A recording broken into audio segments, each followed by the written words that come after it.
হরতালের কারণে শুধু সরকারি ছুটির 2 দিনে পরীক্ষা নিলে এপ্রিল নাগাদ শেষ হবে চলমান এসএসসি পরীক্ষা। এই অবস্থায় বিকল্প কি করা যায় তার কোনো কিনারা পাচ্ছে না শিক্ষা মন্ত্রণালয়। শিক্ষামন্ত্রী মনে করেন পরীক্ষার্থীর উপর যে চাপ পড়ছে ভবিষ্যতে তার মারাত্মক খেসারত দিতে হবে।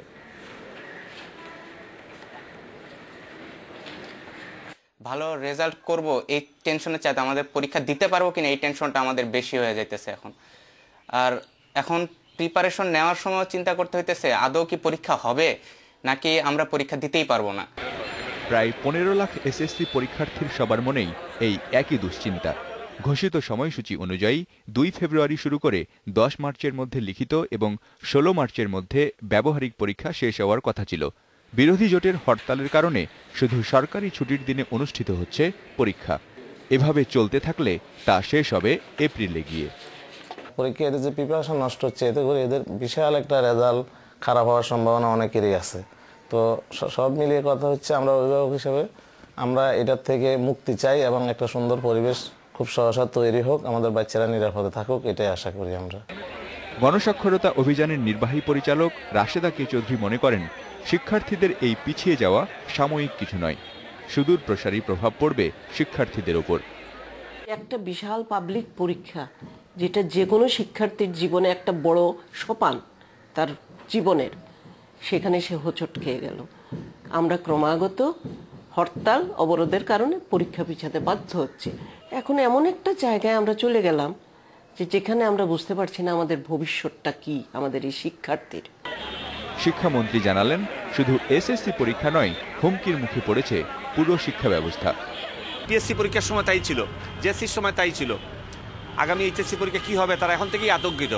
আমাদের বই বিতরণের দিন তাই ছিল, আমাদের অ্যানুয়াল পরীক্ষা সব জায়গায় তাই ছিল। তার মানে আমাদের সমস্ত এই নতুন জেনারেশনের যে ছেলে মেয়ে তারা সকলেই এই আতঙ্কের মধ্যে বসবাস করতেছেন। তাদের উপর যে আত্মবিশ্বাসের যে একটা অভাব সৃষ্টি করবে, এইটা আমাদের ভবিষ্যতের জন্য মারাত্মক খেসারত দিতে হবে। শিক্ষার্থীদের ভবিষ্যতের কথা বিবেচনা করে আবারও সহিংস কর্মসূচি প্রত্যাহারের আহ্বান জানিয়েছেন শিক্ষামন্ত্রী। Mizanur Rahman, independent news, Dhaka. এখন আমাদের সঙ্গে যোগ দিচ্ছেন শিক্ষাবিদ এন রাশেদা। তার কাছ থেকে জানতে চাইব যে রাজনৈতিক সংকটের কারণে সামগ্রিক শিক্ষা ব্যবস্থায় হুমকির মুখে, এর দায় আসলে কে নেবে? আপনি কাকে বা কাদের দায়ী করছেন? আপা।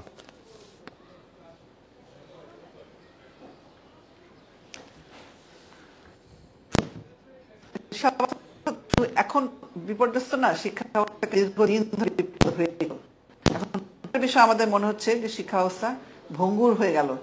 এই পরীক্ষা নেওয়ার জন্য তো সরকারই নিতে হবে। সরকারকে নিতে হবে, আর কে নেবে? সরকার কিভাবে নেবে? সরকারের বাহিনী ছিল, সরকার তো বাহিনী বলেছে আমরা প্রোটেকশন দেব, এবং সারা দেশে 16 লাখ যদি পরীক্ষার্থী হয় তাহলে 32 লাখ হবে বাবা মা, এবং তার সঙ্গে যে তাদের ভাই বোন যুক্ত হয় আরও 16 লাখ, এবং পাড়া প্রতিবেশী, এবং সরকারের যে দল, সরকার যে দল তার আওয়ামী লীগ এবং ছাত্রলীগ তারা, এবং সরকার প্রধান বলেছেন গ্রামে গ্রামে তোমরা সংগঠিত হও। যদি সংগঠিত হয়ে সকলে মিলে চ্যালেঞ্জ ছুড়ে দিয়ে যদি পরীক্ষা নিতে পারতো তাহলে না বুঝতাম যে সরকার সার্থক হয়েছে, পরীক্ষা নিতে পেরেছে, দুর্বৃত্তদের পরাজিত করেছে। কিন্তু সেটা না করে সরকারের নিজস্ব যে দল তার উপর জোর দিতে পারে নাই সরকার। সরকারের এইখানে ব্যর্থতা।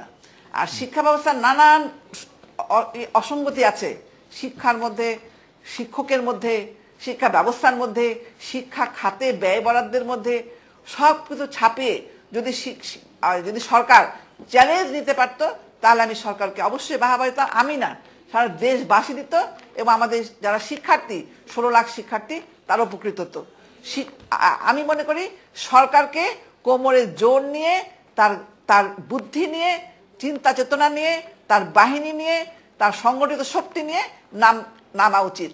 না নামলে পরে যারা এই বিরোধিতা করছে, আমরা জানি কারা করছে, যাদের বিচার আসন্ন হয়ে গেছিল তারা করছে, যারা যে আমাদের 71 সালে যারা আমাদের যুদ্ধ অপরাধী বা মানবতা বিরুদ্ধে অপরাধ করেছে আমাদের বিরুদ্ধে, তারাই এসব ঘটনা ঘটাচ্ছে, এবং বিএনপির ছত্রছায়ায়।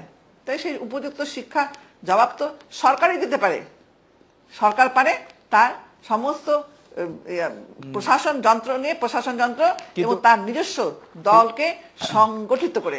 আমরা ভিয়েতনাম যুদ্ধের সময় শুনেছিলাম, আমাদের যুদ্ধের পরে আমরা শুনেছিলাম ভিয়েতনাম সেখানে ছাত্র সমাজ বিভিন্ন জায়গায় দাঁড়িয়ে দাঁড়িয়ে অক্ষর শেখাচ্ছে, বাজারে আসলে বলে আপনি একটা অক্ষর শিখে যান। চ্যালেঞ্জ নিতে হবে সরকারকে, দলকে, আওয়ামী লীগকে, ছাত্রলীগকে। ছাত্রলীগ আজকে বিভক্ত। কিন্তু আপা একটি জিনিস যে বর্তমানে যে অবস্থা চলছে সেখানে কি আমরা আমরা এখন যে অবস্থা চলছে তাতে কি আমরা শিশুদের জীবন নিয়ে ঝুঁকি নেওয়াটা আমাদের জন্য যুক্তিযুক্ত হতো? আসলে যারা এগুলি করছে তারা তো কোনো কিছু বিবেচনা করছে না। যাবে কেন? এই যে এতগুলো লোক যদি দাঁড়ায় পাশে, জি না করছে না, কিন্তু এতগুলো লোক যদি বাইরে বেরিয়ে আসে, বললাম তো 16 লাখ শিক্ষার্থী, 32 লাখ বাবা মা, পাড়া প্রতিবেশী, আত্মীয় স্বজন, কোটি কোটি লোককে আওয়ামী লীগ এবং তার বাহিনী, ছাত্র সংগঠন, ছাত্রলীগ এবং অন্যান্য ডাকতে পারে। তারা আরো তো সংগঠন আছে ছাত্রদের মধ্যে যারা এটার কাজে এগিয়ে আসবে, যারা দেশকে ভালোবাসে, দেশপ্রেমিক, যারা ছাত্রদের শিক্ষা ব্যবস্থা চলুক তারা চায়, ছাত্রদের ভবিষ্যৎ গড়ে উঠে তারা চায়। তাদেরকে ডাকলেই তাদেরকে তো ডাকে না, সরকার ডাকেনি তাদেরকে। ডাকুক সরকার, আমি বলছি ডাকলে অবশ্যই সাড়া পাবে। সরকার ডাকবে না এবং তাদের ছাত্র সংগঠন মারামারি করবে, টেন্ডারবাজি করবে, এর মধ্যেও টেন্ডারবাজি করছে তারা এবং একে ওকে গুলি। তাদেরকে সংযত করুক আমাদের প্রধানমন্ত্রী, দয়া করে তাদেরকে সংযত করুক, তার দলকে সংগঠিত করুক। তাহলে পরে কিন্তু দেশও বাঁচবে, ছাত্র সমাজ বাঁচবে, শিক্ষা বাঁচবে এবং আমাদের ভবিষ্যৎ বাঁচবে। অধ্যাপক এন রাশেদা, আপনাকে অনেক ধন্যবাদ। এই রেসপিকে এবার একটি বিরতি নিচ্ছি, ফিরছি একটু পরে।